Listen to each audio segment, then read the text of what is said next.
Et tout à l'heure, nous parlions justement du fait qu'on ne se parle plus.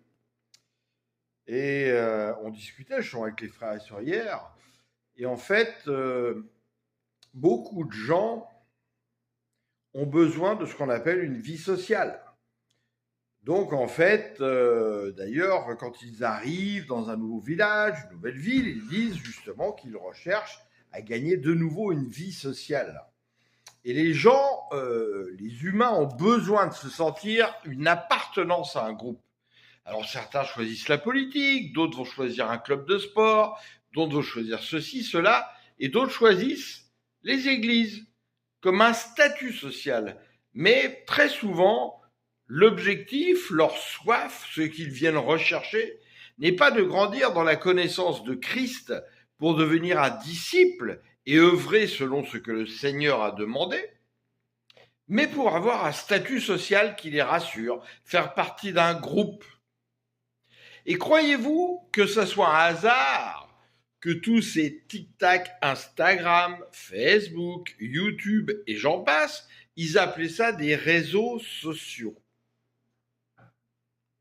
Mais le problème, c'est que ces réseaux sociaux, ils sont totalement virtuels.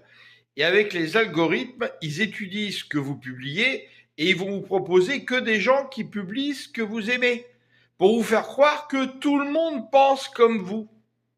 On vient nous endormir, on vient faire de nous des vierges folles. Et nous n'avons pas ce réflexe, justement, au-delà de ça, de nous appeler si on voit qu'on est dans un même pays, une même région, ou même dans d'autres pays, puisqu'aujourd'hui on a les moyens de communiquer, et d'apprendre à se parler, et peut-être même un jour de se rencontrer pour s'édifier dans le Seigneur. Là, je parle aux gens qui sont dans le Seigneur. Et pourquoi croyez-vous que dans les villages, je l'ai vécu en France, mais c'est partout, on a tout fait pour détruire le petit bar-restaurant du village? Parce que c'était un lien social dans le village, où les gens se rencontraient, souvent d'ailleurs en allant après la messe. Ils y passaient parfois 1 heure, 2 heures, 3 heures. Ils jouaient aux petits chevaux, ils jouaient à la carte. Ils n'étaient pas tous là pour se saouler, il y avait toujours un ivrogne dans ces bars-là. Mais c'était pas la règle générale. Mais par contre, ils se parlaient. Et des gens qui se parlent, c'est un danger pour les politiciens. Ils veulent surtout pas qu'on se parle.